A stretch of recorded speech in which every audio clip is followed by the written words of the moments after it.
बिस्मिल्लाहिर्रहमानिर्रहीम। Class 9th physics second lecture के साथ हाजिर हैं।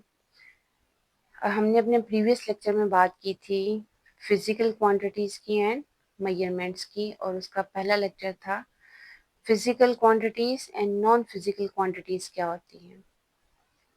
तो आज हम बात करेंगे बेस एंड डिराइव क्वांटिटीज़ क्या होती हैं। लेकिन बेस एंड डिराइव क्वांटिटीज़ को समझने से पहले आप लोगों को ये बात पता होनी चाहिए कि मेजरमेंट की ज़रूरत क्यों पेश आई है और इंटरनेशनल सिस्टम ऑफ यूनिट्स क्या होता है।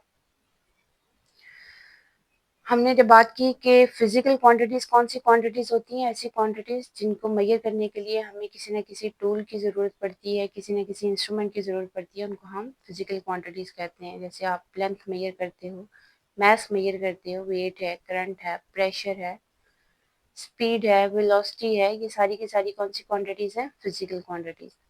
और नॉन फिजिकल क्वांटिटीज़ को हम किसी भी टूल और किसी भी इंस्ट्रूमेंट के साथ मेजर नहीं कर सकते। वो ह्यूमन इमोशंस होते हैं, ह्यूमन अफेक्शंस होती हैं, फीलिंग्स होती हैं, वो पर्सन टू पर्सन वेरी कर रही होती हैं। जैसे विजडम, फियर, लव, हेट, ये सारी की सारी कौन सी क्वांटिटीज़ हैं, that are the non physical quantities. तो आज जब हम बात करते हैं बेस एंड डिराइव क्वांटिटीज़ की, तो उसमें सबसे पहले आपको पता होना चाहिए बेटा मेजरमेंट्स क्या होती हैं।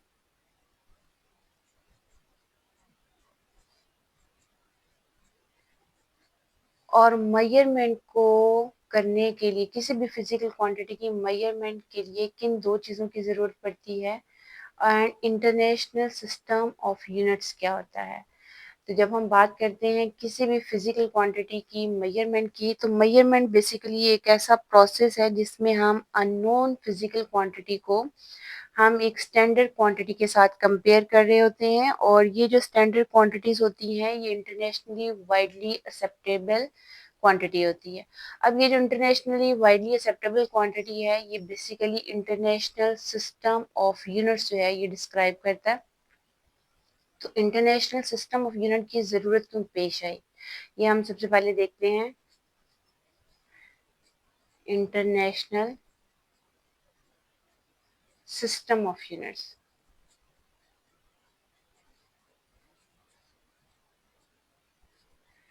तो मेजरमेंट क्या है कि एक ऐसा प्रोसेस जिसमें अननोन क्वांटिटी को, यानी अननोन फिजिकल क्वांटिटी को हम कंपेयर कर लेते हैं नॉन फिजिकल क्वांटिटी के साथ। यानी एक ऐसा प्रोसेस जिसमें unknown physical quantity is compared with non physical quantity. तो किसी भी मेजरमेंट को, किसी भी फिजिकल क्वांटिटी के मेजरमेंट के लिए हमें दो चीज़ों की ज़रूरत पेश आती है। एक होती है उसकी न्यूमेरिकल वैल्यू, और दूसरा हमें ज़रूरत पड़ती है उसकी कोई ना कोई यूनिट की, अप्रोप्रिएट यूनिट, यानी numerical value and appropriate unit की ज़रूरत पेश आती है। अब ये जो न्यूमेरिकल वैल्यू होती है ये कोई ना कोई नंबर्स होंगे। जैसे आपने लेंथ मेजर की है, अगर वो 12 मीटर है तो 12 क्या होगा, एक नंबर है, न्यूमेरिकल वैल्यू है, और मीटर क्या है, उसका यूनिट है। अब ये जो मीटर है, ये जो लेंथ का यूनिट है, ये बेसिकली कहाँ से आया है और किसने ये डिस्क्राइब किया है, ये है इंटरनेशनल सिस्टम ऑफ यूनिट्स, जिसको हम मीट्रिक सिस्टम भी कहते हैं।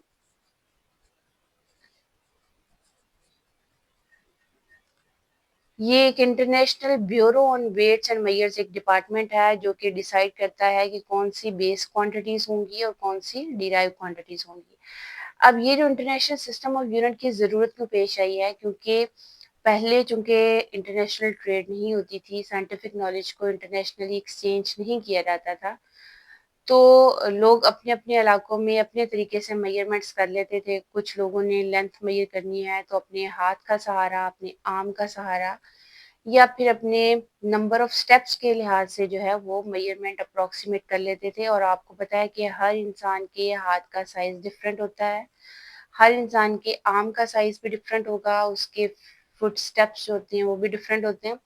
तो ये कोई इंटरनेशनली एक्सेप्टेबल सिस्टम तो नहीं था मेजरमेंट्स का, लेकिन लोगों ने अपने-अपने इलाकों में ये सिस्टम अडॉप्ट किए हुए थे। सिमिलरली मास को मेजर करने के लिए कुछ लोगों ने अपने-अपने पॉट्स रखे होते थे, उन पॉट्स के साथ मेजरमेंट्स ग्रेन्स की जाती थी, उनका मास मेजर किया जाता था। लेकिन ये कोई एक्सेप्टेबल मेथड नहीं था। जैसे-जैसे साइंटिफिकली लोगों ने तरक्की की और साइंटिफिक नॉलेज बढ़ा और साइंटिफिक नॉलेज की एक्सचेंज होना शुरू हुई, तो इस बात की ज़रूरत महसूस की गई क्यों ना हमारे पास एक इंटरनेशनली ऐसा सिस्टम हो, जो कि साइंटिफिक नॉलेज को एक ही यूनिट में जो है वो एक्सचेंज किया जा सके। इंटरनेशनली वाइडली एक्सेप्टेबल जो यूनिट होता है उसको हम नाम क्या देते हैं, international system of units.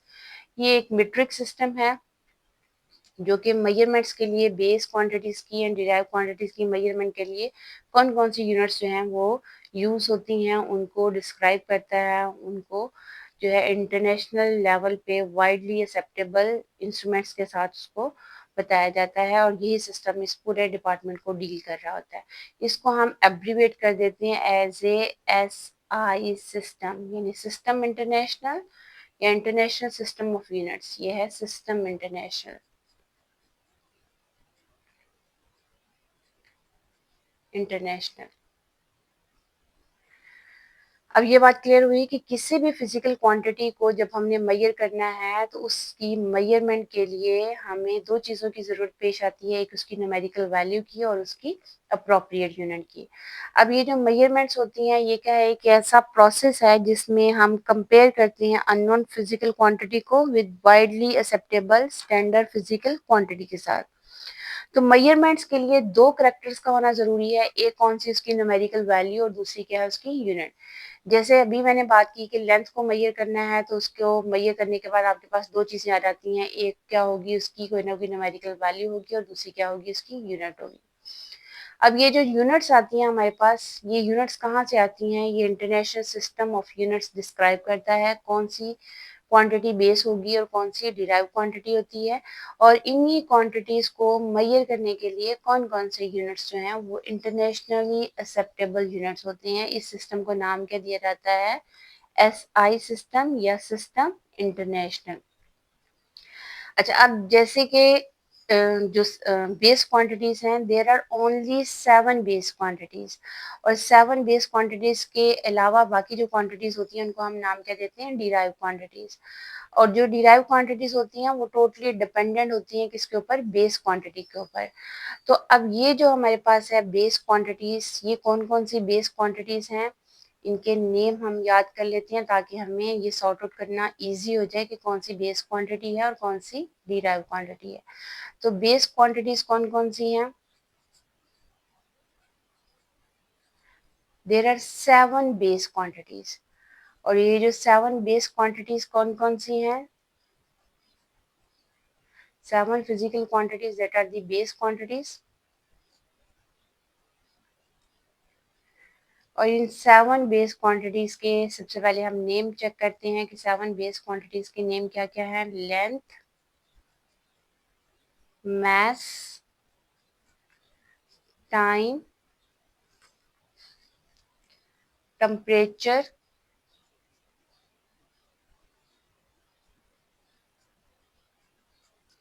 Electric current,